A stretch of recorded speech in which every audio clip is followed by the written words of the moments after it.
Hello.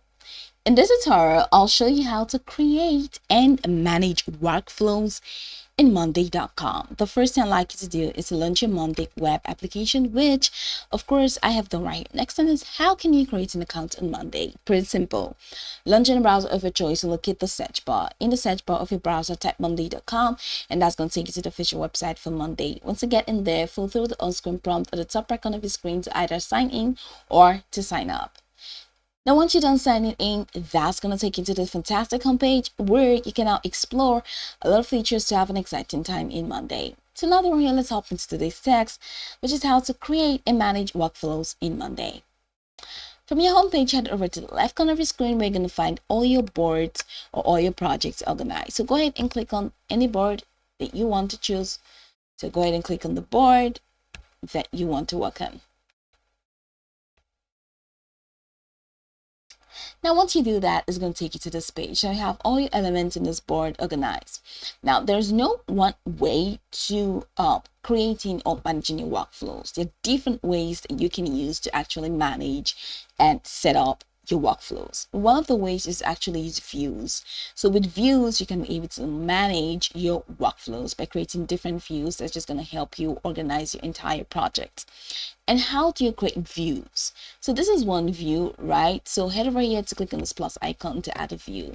Now you can view your workflow via table, Gantt, chart, calendar, Kanban, file gallery, just depending on what exactly you want. Now you can even use Gantt to actually manage the progress or to track the progress of your project, depending on what you customize it to be.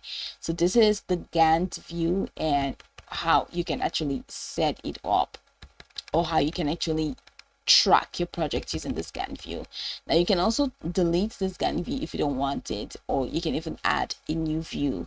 Now head over to the main table and you can customize your view. Now you can customize your views using the filter options. Now how to use the filter options? Now you can filter your bot by anything. Click on this filter and it's going to show you all of this. So let's say you want to filter by group, or you want to filter by name, you want to filter by owner, you want to filter by tax, or you want to filter by due dates. All right, so let's say I want to filter by status, all done label. I can just click on that and all done label, then all done, all the tax that has the all tax that have the all done status is just going to be displayed for me. All right, and this is what it looks like. It's just all the tags. Now if I want to save this filter as new or as a new view, I can just go ahead and click on save as new view, and you see that that filter is going to be saved as new view. It's already saving. All right, so I can just click out and you see that this has been saved. So all the text that has the done is going to be here, and look at it, table. You can even click on the status menu to actually rename this as, let's say, all done, and you're good to go. Now you can go back to the main table to see how everything looks. This is like literally everything. So next thing to do is to actually set dependencies. All right, so you can also manage your workflow by setting dependency. It means connecting a task to a tax. So say for example, this is tax 2 and I say until tax 3 is done, tax 2 will not be done. So I can just click on this plus icon and select my dependency. All right, so I can just click out and select my dependency. So let's say tax 2 is dependent on new tax, and that new tax, and you select that new tax and you see that that's going to be there. All right, so that's it. So I said texture is dependent on new tax. Okay. Okay, is it that already I10? Okay, so